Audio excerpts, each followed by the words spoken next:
രാധേ കൃഷ്ണ. ശ്രീ ഗുരുവായൂരപ്പ ശരണം. സുഹൃതികളായ എല്ലാ പുണ്യാത്മാക്കൾക്കും വിനീതമായ നമസ്കാരം. 2026 ജൂൺ 25 വ്യാഴാഴ്ച അഥവാ മിഥുനമാസം 11 ജ്യേഷ്ഠമാസത്തിലെ ശുക്ലപക്ഷ അഥവാ വെളുത്തപക്ഷ ഏകാദശിയായ നിർജ്ജല ഏകാദശിയാണല്ലോ.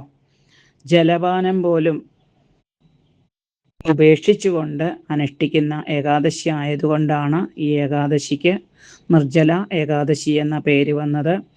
കലിയുഗമാണ്. പലർക്കും പ്രായത്തിൻ്റെ കൊണ്ടും ആരോഗ്യ പ്രശ്നങ്ങളൊക്കെ കൊണ്ടും ഈ ഏകാദശി ജലം ഉപേക്ഷിച്ച് നോക്കാൻ സാധ്യമല്ല എന്ന് നന്നായിട്ട് അറിയാം. അവരവരുടെ ആരോഗ്യവും പ്രായവും സാഹചര്യവും അനുസരിച്ച് ഈ വ്രതം അനുഷ്ഠിച്ച് ഭഗവാന്റെ അനുഗ്രഹം ഉണ്ടാവട്ടെ എന്ന് പ്രാർത്ഥിക്കുന്നു. ഭീമസേനൻ അല്ലേ, ഭക്ഷണപ്രിയനാണ് പാണ്ഡവരിലെ ഭീമസേനൻ. അദ്ദേഹത്തിന് ഭക്ഷണം ഉപേക്ഷിച്ചുകൊണ്ട് ഇരിക്കാൻ ഒരിക്കലും സാധ്യമല്ല. കാരണം അദ്ദേഹത്തിൻ്റെ ഉള്ളിൽ ഭൃഗൻ എന്ന ഒരു ജഡരാഗ്നി, അത് അദ്ദേഹം പെട്ടെന്ന് ഭക്ഷണത്തെ ദഹിപ്പിക്കുന്ന ഒരു അഗ്നിയാണ്.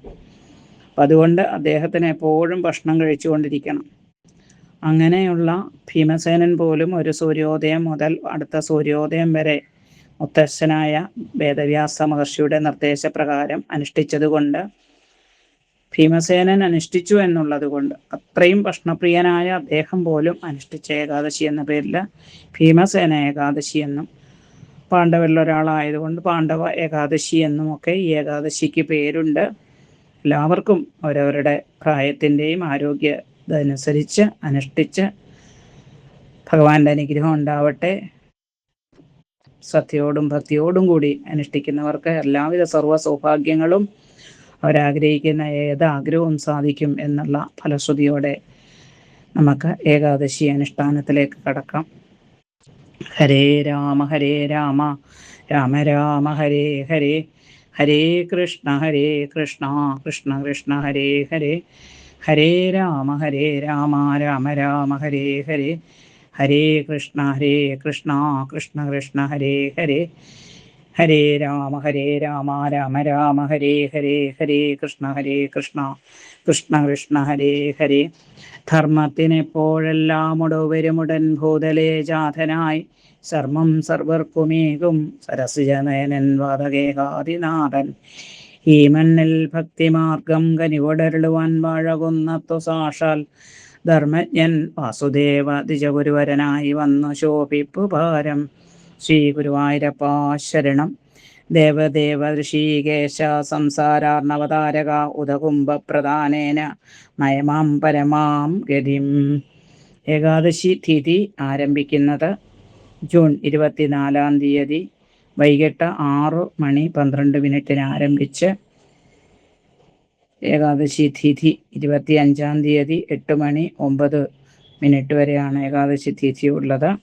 ഹരിവാസര സമയം ഭഗവാന്റെയും ലക്ഷ്മി ദേവിയുടെയും സാന്നിധ്യം ഭൂമിയിൽ കൂടുതൽ പ്രകടമാകുന്ന സമയത്ത് ജൂൺ 25 ഏകദേശം 2 മണി മുതൽ 26 വെളുപ്പിനെ 2:45 വരെയാണ് ഹരിവാസര സമയം. ആ സമയത്ത് ധാരാളം ഓം നമോ ഭഗവതേ വാസുദേവായ എന്ന മന്ത്രം, അതുപോലെ ഓം നമോ നാരായണായ, പിന്നെ ഭാഗവതം, ഭഗവത്ഗീത, നാരായണീയം അനീശ്വര ചിന്തയോടുകൂടി വളരെ ശ്രദ്ധയോടെ അനുഷ്ഠിക്കേണ്ട സമയമാണ്.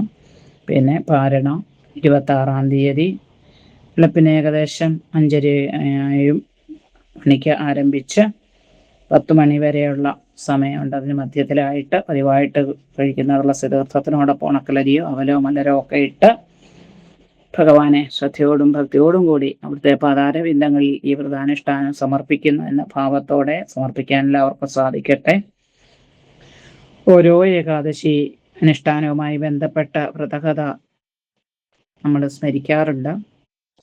ഈ ഏകാദശിയുടെ പ്രധാന വ്രതകഥ ഭീമസേനൻ തന്നെയാണ് കഥാപാത്രം അല്ലേ.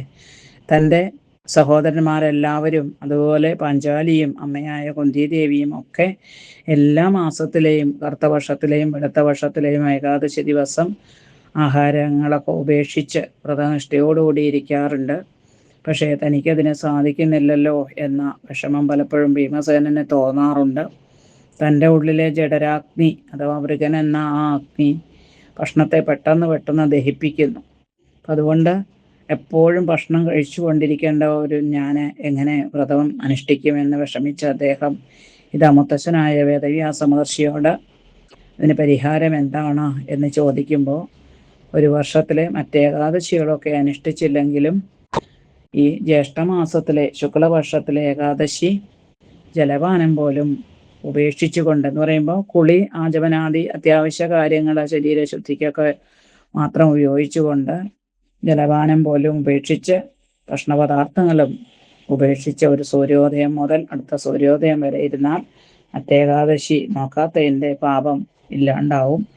എല്ലാവിധ ഐശ്വര്യങ്ങളും സമ്പൽ സമൃദ്ധിയും ഒക്കെ ഉണ്ടാകും എന്ന് പറഞ്ഞ് അനുഗ്രഹിക്കുന്നു. അതനുസരിച്ച് മുത്തശ്ശനായ വേദവ്യാസന്റെ നിർദ്ദേശപ്രകാരം ഭീമസേനൻ പോലും അനുഷ്ഠിച്ച ഏകാദശിയാണ് നിർജ്ജല ഏകാദശി. കലിയുഗമാണ്. എല്ലാവർക്കും പലതരത്തിലുള്ള ആരോഗ്യ പ്രശ്നങ്ങൾ, ഗുളികകൾ കഴിക്കുന്നവര്, യുഗവ്യത്യാസമുണ്ട് അല്ലേ? ഭീമസേനന്റെ ഒക്കെ യുഗം എന്ന് പറയുമ്പോൾ അത് യുഗമാണ്. കലിയുഗത്തിലെ പലതരത്തിലുള്ള, പിന്നെ അന്തരീക്ഷം പോലും മലിനമായിരിക്കുന്ന ഈ സാഹചര്യത്തിൽ ഇതൊന്നും സാധിക്കില്ല എന്നറിയാം. എങ്കിൽ പോലും ഏകാദശിക്ക് നമ്മൾ എല്ലാ ഏകാദശിക്കും പറയുന്നത് പോലെ അരിയാഹാരം ഒഴിവാക്കിക്കൊണ്ട് ഗോതമ്പും മറ്റ് ധനധാന്യങ്ങളെല്ലാം ഭക്ഷിച്ചുകൊണ്ട് വ്രതം അനുഷ്ഠിച്ച് എല്ലാവർക്കും ഭഗവാന്റെ അനുഗ്രഹം ഉണ്ടാവട്ടെ എന്ന് പ്രാർത്ഥിക്കുന്നു. അപ്പോൾ ഈ ഏകാദശി വ്രതം അനുഷ്ഠിച്ച് ഭീമസേനൻ ബോധരഹിതനാവുന്നതും പിന്നീട് പാണ്ഡവരെ ഗംഗാജലവും തുളസി തീർത്ഥവും ഒക്കെ കൊടുത്ത് ഉണർത്തുന്നതും ഒക്കെ ആയിട്ടാണ് ഈ കഥ പറയപ്പെടുന്നത്. അങ്ങനെ ഭീമസേനൻ അനുഷ്ഠിച്ചതുകൊണ്ട് ഈ ഏകാദശിക്ക് ഭീമസേന ഏകാദശി എന്നും ജലം ഉപേക്ഷിച്ചതുകൊണ്ട് നിർജ്ജല ഏകാദശി എന്നും പേര്. എല്ലാവർക്കും എല്ലാവിധ അനുഗ്രഹങ്ങളും ഭഗവാൻ തരട്ടെ എന്ന് പ്രാർത്ഥിച്ച് കായേന വാചാ മനസേന്ദ്രിയർവാ ബുദ്ധ്യാത്മനാവാ പ്രകൃതിയെ സ്വഭാവാൽ കരോമി യതിൽ സകലം പരസ്മൈ നാരായണായേതി സമർപ്പയാമി. ഗുരുവായൂരപ്പാ സന്തോഷിക്കണേ. നാരായണ നാരായണ.